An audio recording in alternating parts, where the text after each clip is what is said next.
கட்சி கொடியோட கலர நீ சொல்லு.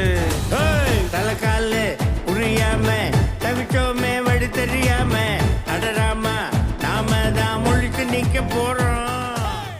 பொருளாளர் நம்ம கட்சி பேர்லயே கலர் இருக்க. என்ன முழிக்கிறிய? ஆத்திகத்தோட ஆரஞ்சு எடுப்போம், நாத்திகத்தோட கருப்பு எடுப்போம். நீங்க பருப்பு எடுத்துட்டீங்க. ஆரஞ்சு கருப்பு சிறப்பு. ஆரஞ்சு கருப்பு சேர்த்து நம்ம கட்சி கொடிய பறக்க விட்டா ஆடி போ